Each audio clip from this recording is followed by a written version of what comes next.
वो बेचारा फैमिली लेके नहीं रह सकता, उसकी बीवी बेचारी जिंदगी भर शादीशुदा होने के बाद भी अपने शौहर से दूर रहे।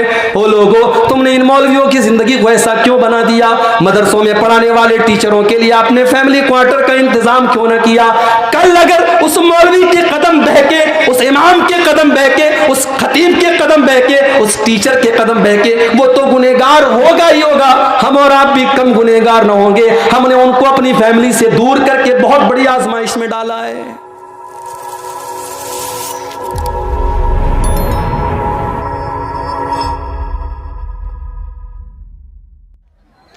हमारे बड़े अच्छे दोस्त थे, नौजवान आलिम दीन थे।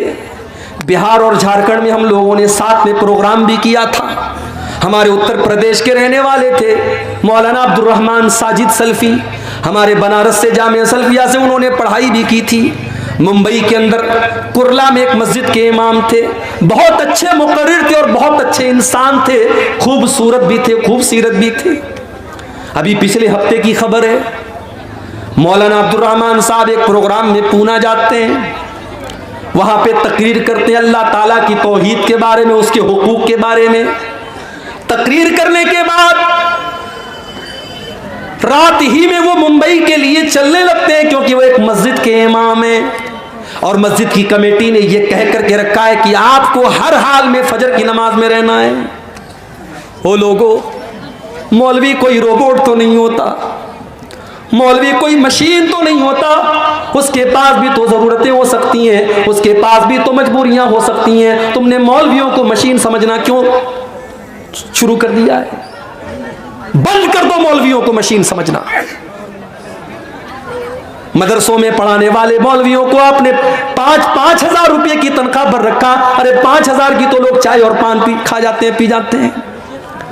5 हजार में वो मौलवी किस तरीके से अपने बच्चों का पेट पालेगा? कभी आपने सोचा? वो बेचारा 10 साल तक मदरसे की पतली दाल पी करके और बगैर छिला हुआ आलू खा करके उसने मदरसे में पढ़ाई की, लोगों के दरवाजों पर भिखारी बन करके जागीर का खाना उसने खाया, और आज जब वो आलिम दीन बन करके आया, आपने 5 हजार में और 7 हजार में उसको मस्जिद का इमाम बनाया। शर्म आनी चाहिए। मस्जिद के इमाम से ज्यादा तो मोहल्ले में झाड़ू लगाने वाले की और सफाई करने वाले की तनख्वाह है। शर्म आनी चाहिए। और उसके बाद इतनी पाबंदी है कि साहब पूरा मोहल्ला मस्जिद में नजर ना आए। अगर इमाम बेचारा किसी दिन फजर में नहीं आया, मौलवी साहब आप फजर में नजर नहीं आए, पूरा एक नमाजी जब तक पूछ न ले और तहकीकात न कर ले, तब तक मौलवी को नहीं छोड़ेगा। उसके पास भी तो जरूरतें हो सकती हैं मेरे भाई। और एक बहुत बड़ा फितना यह भी है, आपने इमाम साहब के लिए कमरा बनवाया, बड़ा एहसान किया। बड़े एहसान के साथ लोग कहते हैं हमारे यहाँ इमाम साहब के लिए कमरे का भी इंतजाम है। कैसा कमरा है? छोटी सी कोठरी है। बेचारा इमाम सर एक दीवार में उसका टकरा रहा है तो पैर दूसरी दीवार में टकरा रहा है। इतना बड़ा कमरा होता है इमाम साहब का कि वो मुर्गी का दरबा भी उससे बड़ा होता है। वो बेचारा फैमिली लेके नहीं रह सकता, उसकी बीवी बेचारी जिंदगी भर शादीशुदा होने के बाद भी अपने शौहर से दूर रहे। ओ लोगों, तुमने इन मौलवियों की जिंदगी को ऐसा क्यों बना दिया? मदरसों में पढ़ाने वाले टीचरों के लिए आपने फैमिली क्वार्टर का इंतजाम क्यों न किया? कल अगर उस मौलवी के कदम बहके, उस इमाम के कदम बहके, उस खतीब के कदम बहके, उस टीचर के कदम बहके, वो तो गुनहगार होगा ही होगा, हम और आप भी कम गुनहगार न होंगे। हमने उनको अपनी फैमिली से दूर करके बहुत बड़ी आजमाइश में डाला है। यहाँ पे बहुत सारी मस्जिदों के जिम्मेदार भी होंगे, मदरसों के जिम्मेदार भी होंगे। मैं अल्लाह का वास्ता देकर के आपसे कहता हूँ कि आप अपने इदारे में पढ़ाने वाले टीचरों के लिए ऐसी जगहों का इंतजाम करिए कि वो फैमिली के साथ रहें। आप मस्जिदों के इमामों के लिए फैमिली क्वार्टर का इंतजाम कीजिए। आपको अगर अपने बीवी बच्चों के साथ रहने का हक है तो उस मौलवी को भी पूरा पूरा हक है मेरे भाई। सरकारी टीचर मर जाए, उसकी बीवी को सरकारी नौकरी मिल जाती है। सरकारी टीचर मर जाए, 60 साल की सर्विस पूरा करने के बाद मर जाए तो उसके परिवार को पेंशन मिलती है। सारी जिंदगी मिंबर पर चढ़ करके अल्लाह रसूल का दर्स देने वाला मौलवी मर जाए, उसके कफन का भी कोई इंतजाम करने वाला नहीं, उसके बच्चों की पढ़ाई की कोई खबरगिरी करने वाला नहीं। क्या ये दर्द की बात नहीं है? क्या ये सोचने की बात नहीं है? मेरे भाई, दुनिया की हर कौम अपने गुरु की, अपने टीचर की, अपने उस्ताद की का सम्मान करती है। हमारी कौम तो सबसे ज्यादा मौलवियों के अंदर कीड़ा निकालती है।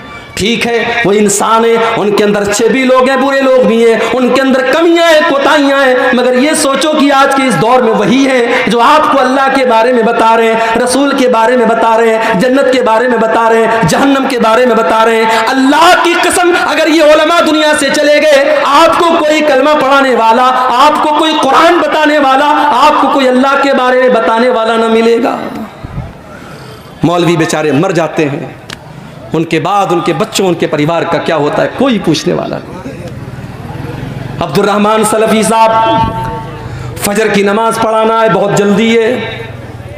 उन्होंने टैक्सी पकड़ी, मुंबई से, पूना से मुंबई की टैक्सियां चलती हैं, शेयरिंग टैक्सियां। एक टैक्सी में 7 लोग बैठे हैं और टैक्सी ड्राइवर पूरी स्पीड से चला रहा है, क्योंकि उसको रात में 2 ट्रिप करना है, उसको मुंबई से फिर पूना आना है और जल्दी जल्दी सारे पैसेंजर को पहुंचाना है उनकी मंजिल पर। रात के 11-12 बजे के बीच का टाइम है। मुंबई और पूना की हाईवे पर ड्राइवर ने गाड़ी का कंट्रोल खो दिया। गाड़ी बाएं साइड में, बहुत बुरी तरीके से गाड़ी का एक्सीडेंट हुआ और 7 लोगों में से 6 लोग ऑन द स्पॉट मर गए। मेरे भाइयों, मेरे साथियों, क्या मौलाना अब्दुल रहमान सलफी ने यह सोचा होगा कि मैं पूना से तकरीर करने के बाद अपनी बीवी की शक्ल न देख पाऊंगा, अपने बच्चों की शक्ल न देख पाऊंगा? उनका इंतकाल हो जाता है, उनकी लाश की फोटो आती है। अल्लाह की कसम, वो लाश का फोटो देख करके आप जिंदगी का फोटो देखिए और लाश का फोटो देखिए, आपकी आंखों में आंसू आ जाएंगे। खूबसूरत चेहरा है, लहू लुहान हो चुका है, सर पूरा पिचक चुका है और ऑन द स्पॉट उनका इंतकाल हो जाता है। मेरे भाई, ये मौत बड़ी बेरहम होती है, ये मौत बड़ी शफाक होती है। इस मौत को कोई मतलब नहीं कि आपकी बीवी के ऊपर क्या गुजरेगी, आपके बच्चों पर क्या गुजरेगी, आपके बाद आपके घर वालों पर क्या गुजरेगी। इस मौत को इससे कोई मतलब नहीं कि आपने कौन कौन से सपने देखे थे, आपकी जिंदगी का क्या टारगेट था, आपने क्या सोचा था। मौत तो अपने टाइम पर आएगी और आपको लेकर के चली जाएगी, चली जाएगी। वअन्फिकू मिम्मा रज़क़नाकुम मिन क़ब्लि अन यातिया अहदकुमुल मौत। ऐ ईमान वालो, हमने तुमको जो रोजी दी है तुम उसमें से खर्च करो इसके पहले कि मौत आ जाए। फयक़ूल रब्बी लौला अख़रतनी इला अजलिन क़रीब। और जब मौत आ जाएगी तो इंसान कहेगा, ऐ अल्लाह थोड़ा सा मौका और दे देता, थोड़ा सा टाइम और दे देता।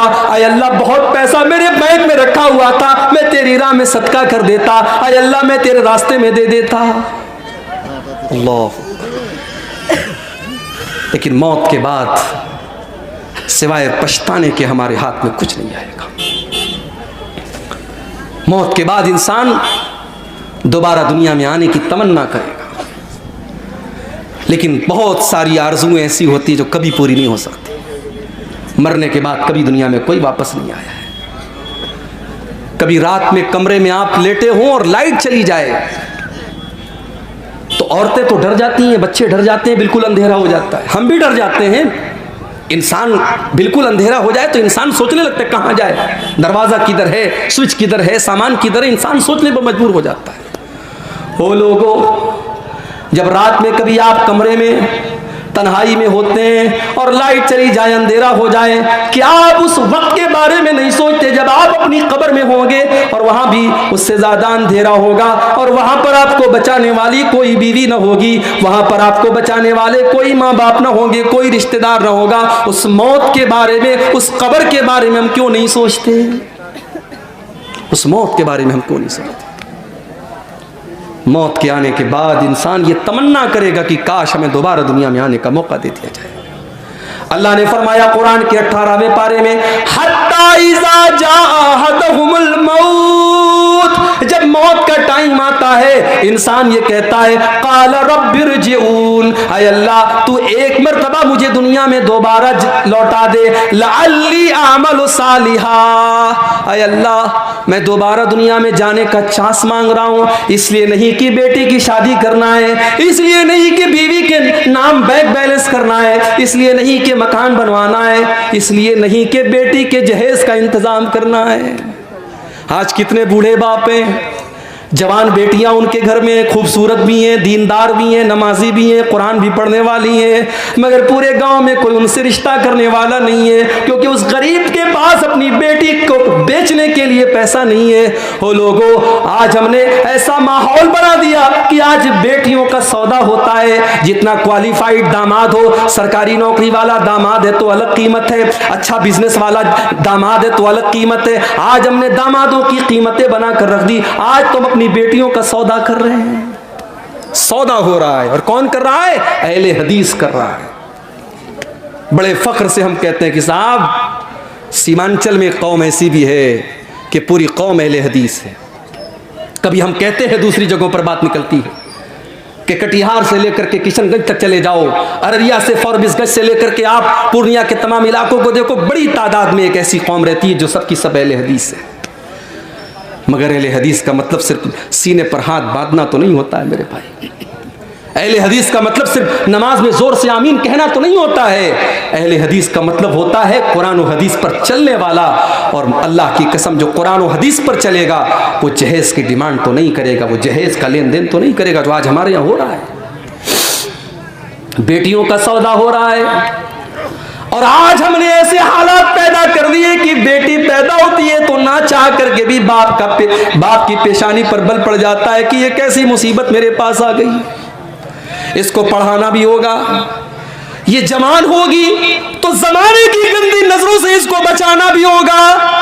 जब ये जवान होगी तो इसको जमाने की गंदी नजरों से बचाना भी होगा, इसको बेपर्दगी से भी बचाना होगा, इसको बेहयाई से भी बचाना होगा, इसके दुपट्टे का भी ख्याल करना पड़ेगा, इसके कपड़े का भी ख्याल करना पड़ेगा।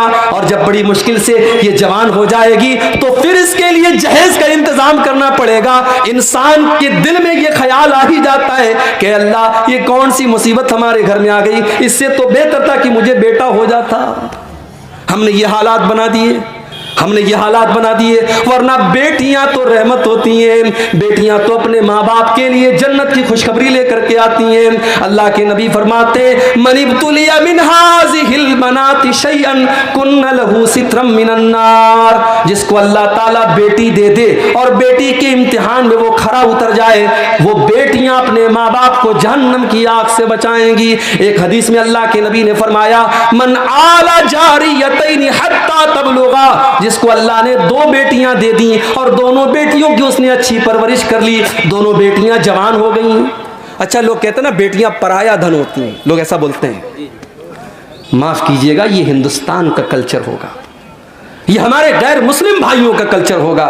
बेटियां पराया धन नहीं होती, बेटियां अपना धन होती हैं, बेटियां अपना धन होती हैं। और हमने देखा है कि माँ बाप आखिरी सांसें ले रहे हैं और उसी घर में रहने वाला जवान बेटा एक बार पलट करके बाप की और माँ की हाल चाल नहीं लेता है, और बेटी बेचारी ससुराल से दौड़ी दौड़ी आती है और माँ के बगल में बैठकर और बाप के बगल में बैठकर उनकी सेवा करती, उनकी खिदमत करती है। बेटियों को पराया धन समझने की ये ज़हनियत निकाल दो मेरे भाई। बेटियां हमेशा अपनी होती, और जिसको अल्लाह ने 2 बेटियां दे दी, और अल्लाह के प्यारे नबी कहते हैं कि जिसने उन दोनों बेटियों की परवरिश कर ली, यहां तक कि वो दोनों बेटियां जवान हो गईं, तो कयामत के दिन वो इंसान इस हाल में आएगा। अल्लाह के नबी ने अपनी दोनों उंगलियों से इशारा करके फरमाया कि जैसे ये दोनों उंगलियां एक दूसरे के साथ मिली हुई हैं, लगी हुई हैं, बेटियों की परवरिश करने वाला वो बाप, वो माँ कल कयामत के दिन जन्नत में मेरे साथ इस तरीके से रहेगा जो जैसे ये दोनों उंगलियां एक दूसरे से मिली हुई। मगर हमने जहेज की इस रस्म की वजह से हमने आज बेटियों को बोझ बना दिया। और अफसोस की बात तो यह है कि मौलवी हजरात के यहाँ भी जहेज लिया जा रहा है। मौलवी भी अपने बेटे की शादी पर जहेज ले रहा है और मौलवी भी अपनी बेटी की शादी पर जहेज दे रहा है। जहेज देना मजबूरी हो सकती है, लेना मजबूरी नहीं हो सकती है। अगर आप ले रहे हैं इसका मतलब कि आप उस चीज को जायज समझ रहे हैं मेरे भाई। आप अपनी गैरत का और अपनी इज्जत का जनाजा खुद निकाल रहे हैं। शादी के पहले दिन जिस बेड के ऊपर आप सोते हैं वो बेड आपको ससुराल से मिल रहा है। जो शेरवानी पहन करके आप निकाह पढ़ रहे हैं वो शेरवानी भी ससुराल के पैसे से मिल रही है। जो खूबसूरत टाइटन की घड़ी आपने 3-4 हजार की लगाई है वो भी आपको ससुराल से मिली है। तो आप किस टाइप के मर्द हैं? आपके हाथों में तो 2-4 चूड़ियां पहना दी जानी चाहिए, आपको तो खातून का लक़ब मिल जाना चाहिए। सोचिए मेरे भाई, इस जहेज ने हमारे नौजवानों को काहिल बना दिया। मैं कहता हूं मेरे नौजवान साथियों, तुम अगर ये तय कर लो अपनी कमाई से, अगर बेहतरीन बेड ना हुआ, एक मामूली बिस्तर पर और एक मामूली चटाई पर अपनी बीवी के साथ हम गुजार लेंगे, जब अल्लाह ताकत दे देगा हम मसेरी का इंतजाम कर लेंगे। अगर तुम ये सोच लो ठीक है हमारे घर में फ्रिज नहीं आएगा, जब अल्लाह तौफीक देगा हम फ्रिज खरीद लेंगे, तब तक हम घड़े के ठंडे पानी से काम चला लेंगे। ठीक है हमारे घर में बाइक नहीं है, हम साइकिल की सवारी कर लेंगे, जब अल्लाह ताकत देगा हम 4 व्हीलर ले लेंगे। ये मिजाज बना लो, ये ज़हन बना लो, अल्लाह की कसम अल्लाह आपको बरकत देगा। लेकिन ये जहेज की रस्म तकरीरें करने से खत्म नहीं होगी, अमल करने से खत्म होगी। जब आप ये सोच लेंगे कि हाँ इस रस्म ने आज समाज की बेटियों की शादी को मुश्किल बना दिया है। बेटी जवान होती है 20 साल की उम्र में, बेटा जवान होता है 20 साल की उम्र में, और इस जहेज की रस्म की वजह से और शादी ब्याह की इन रस्मों की वजह से आज बेटियां 30-30 साल को क्रॉस कर रही हैं, बेटों की उम्र 25-30 साल के पार हो रही है। इतनी उम्र होने के बाद उनकी शादी हो रही है। मेरे भाइयों, इतनी उम्र तक अगर उनसे कोई गुनाह हो जाए तो उसका जिम्मेदार कौन होगा? और आज तो हालात आप देख रहे हैं। अबुल कलाम साहब शायद बयान करेंगे, उन्होंने मुझसे कहा था आफताब और श्रद्धा का मामला आपके सामने है। कोई पहला केस तो नहीं है इस देश का, इसके पहले भी ऐसे केस आए कि जालिम शौहर ने बीवी के टुकड़े टुकड़े कर दिए, जालिम बीवी ने अपने शौहर के साथ बेवफाई करके गला रेत दिया, उसके बदन के टुकड़े कर दिए। मगर वहां मीडिया को मसाला नहीं मिलता था, यहां मीडिया को मसाला मिल गया क्योंकि नाम साथ में आफताब का आ गया। फेसबुक के ऊपर नॉर्मल पोस्टों में कमेंट आता है कि मुसलमान से शादी करने के पहले देख लेना उसके घर में फ्रीजर तो नहीं है, कहीं तुम्हारे भी बदन के 36 टुकड़े ना कर दे। मेरे प्यारे साथियों, सबकी जड़ यह है कि आज हमने इस्लाम को बालाए ताक रख दिया, वरना ये इस्लाम की तो तालीम ही नहीं है कि लड़का और लड़की बगैर निकाह के साथ में रहे। भारत का कानून इजाजत देता है कि लड़का लड़की बगैर निकाह के साथ में रह सकते हैं, इसको लिव इन रिलेशनशिप कहा जाता है। मगर इस्लाम की नजर में ये जिना है, इस्लाम की नजर में ये बदकारी है, इस्लाम इसकी इजाजत नहीं देता। अरे इस्लाम तो इस बात की भी इजाजत नहीं देता कि निकाह के टाइम आपके दिल में यह मकसद हो कि मेरा मकसद सिर्फ अपनी सेक्सुअल डिजायर्स को पूरा करना है, अपनी जिस्मानी ख्वाहिशात को पूरा करना है। अगर सिर्फ ख्वाहिश को पूरा करने के लिए आप निकाह कर रहे हैं तो माफ कीजिए, निकाह का यह मकसद नहीं है। अल्लाह ने कुरान में फरमाया मुहसिनीना गैर मुसाफिहीना, निकाह का मकसद घर बसाना है। आप घर बसाने के लिए निकाह कर रहे हैं, उस लड़की को आप घर में ला रहे हैं ताकि एक नया परिवार बसाएं, एक नया घर बनाएं। तो जहेज की इस रस्म की वजह से भी आज समाज में बड़ी बुराइयां हो रही। अल्लाह ने फरमाया कि इसके पहले की मौत आ जाए, इसके पहले की मौत आ जाए तुम अल्लाह के रास्ते में खर्च करो। जब मौत आ जाएगी तो तुम ये कहोगे कि अय अल्लाह, काश तो मुझे थोड़ा सा वक्त और दे देता ताकि मैं तेरी राह में सदका और खैरात करता। अल्लाह ने फरमाया वलन युअख्खिरल्लाहु नफ्सन इज़ा जाअ अजलुहा, लेकिन जब मौत का टाइम आ जाएगा तो एक सेकंड भी किसी को मोहलत नहीं मिलेगी, एक सेकंड भी किसी को मोहलत नहीं मिलेगी। ईमान तो फिरौन भी लाया था, जी हाँ फिरौन भी ईमान लाया था। कब लाया था? जब मौत को सामने देख लिया था।